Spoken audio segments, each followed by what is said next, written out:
بسم اللہ الرحمن الرحیم۔ آیت اللہ محمد کاظم قزوینی اپنی کتاب الامام المہدی من المہد الی الظہور میں ایک واقعہ نقل کرتے ہیں کہ علامہ مجلسی علیہ الرحمہ نے شیخ شمس الدین محمد بن قارون سے نقل کیا ہے کہ حلہ شہر میں ایک شخص تھا، اسے ابو راجع الحمامی کہا جاتا تھا۔ وہاں ایک ناسبی حکمران تھا، اس کا نام مرجان الصغیر تھا۔ ایک دن لوگوں نے حاکم کو بتایا کہ ابو راجع بعض صحابہ کو گالیاں دیتا ہے۔ بادشاہ نے ابو راجع کو اپنے دربار میں بلایا اور اسے مارنے پیٹنے کا حکم دیا۔ سپاہیوں نے اس کے چہرے اور بدن پر بہت زیادہ ضربیں لگائیں، یہاں تک کہ اس کے دانت ٹوٹ گئے۔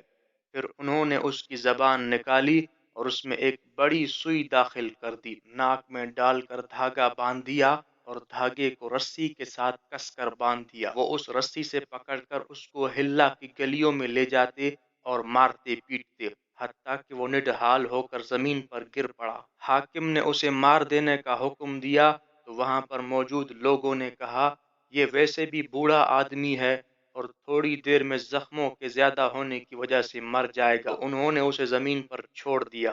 اتنے میں ابو راجع کے گھر والے آئے اور اسے اٹھا کر گھر لے آئے۔ وہ زندگی اور موت کی کشمکش میں تھا اور کسی کو اس میں شک نہیں تھا کہ تھوڑی ہی دیر میں اس کی روح پرواز کر جائے گی، کیونکہ اسے بہت ہی بے دردی سے مارا پیٹا گیا تھا۔ لیکن جب صبح ہوئی تو وہ صحیح و سالم نماز میں مصروف تھا۔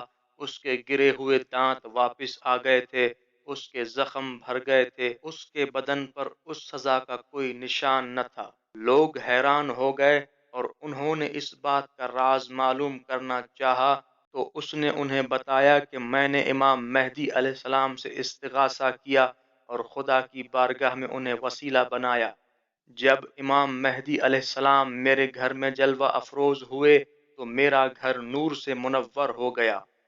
امام مہدی علیہ السلام نے اپنا دست مبارک میرے چہرے پر پھیرا اور مجھ سے فرمایا، اٹھو اور اپنے خاندان والوں کے لیے روزی تلاش کرو، خدا نے تمہیں صحت یاب کر دیا ہے۔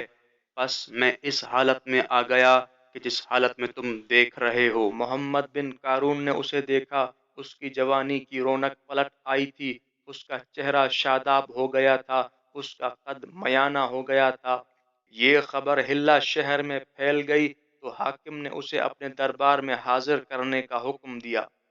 ایک دن پہلے تو بادشاہ نے اس کے چہرے پر مار پیٹ کے نشان دیکھے تھے، لیکن جب اس نے ابو راجع کو صحیح و سالم دیکھا اور اس کے بدن پر زخموں کا ایک نشان بھی نظر نہ آیا تو وہ بہت زیادہ ڈر گیا اور شیعوں کے ساتھ اپنا رویہ تبدیل کر لیا۔